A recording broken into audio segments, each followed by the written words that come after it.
Assalamualaikum warahmatullahi wabarakatuh. Pimpinan dan seluruh anggota Komisi 6 yang saya hormati, Saudara Menteri Investasi, Kepala Badan Penanaman Modal, dan seluruh jajaran yang saya hormati. Pertama, saya ingin mendalami dari besaran investasi. Besaran investasi yang tadi disampaikan bahwa sejak tahun 2019 investasi selalu sesuai dengan target, bahkan bisa melampaui prognosa yang kemudian ditargetkan oleh Presiden. Presiden targetkan meskipun prognosanya masih di bawah 968, tapi ditargetkan 1.200 triliun, kemudian bisa melampaui menjadi 1.207 triliun. Kemudian juga ditargetkan prognosanya di tahun 2023 1.099 triliun, ditargetkan oleh Presiden 1.400 triliun, kemudian terlampaui menjadi 1.418 triliun. Dan ini adalah besaran yang fantastik menurut saya, dan ya semestinya kalau melihat nilai investasi yang begitu besar ini bisa untuk mengkatrol terhadap pertumbuhan ekonomi. Nah, apakah dari seluruh target besaran investasi yang ada ini terrealisasi semua tidak dalam tahun? Ataukah angka ini adalah angka realisasi?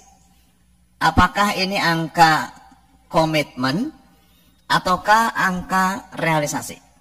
Ini yang saya ingin tahu, ya. Dan kalau tidak salah, saya juga pada rapat jauh sebelumnya sudah meminta kalau memang nilai investasi ini naik terus, saya meminta data. Datanya untuk mengetahui apakah data-data tersebut memang menunjang terhadap nilai yang disampaikan dalam pemaparan di awal ini, gitu ya.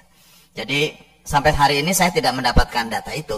Jadi mohon nanti saya data-datanya, investasinya di mana saja.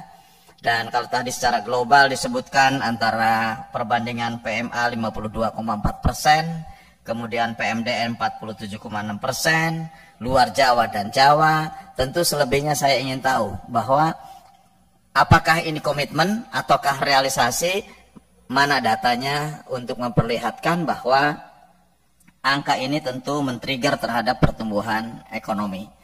Dan pada akhirnya tentu harapannya dengan investasi yang sangat besar ini tentu bisa mesejahterakan rakyat. Kalau betul-betul angka ini make sense, betul-betul terrealisasi dan memang ada wujudnya yang kita bisa buktikan melalui data-data itu. Yang kedua, yang saya ingin dalami adalah terhadap investasi yang mangkrak tadi. Saya masih belum pahami ya. Mangkrak itu disebabkan tadi kan hanya karena dampak Covid ya, dampak Covid. Mangkrak itu karena dampak Covid, bukan? Izin kalau izin saya kasih ya. Ini. Jadi sebelum kami masuk jadi kepala BKPM itu sudah ada investasi mangkrak 4-5 tahun.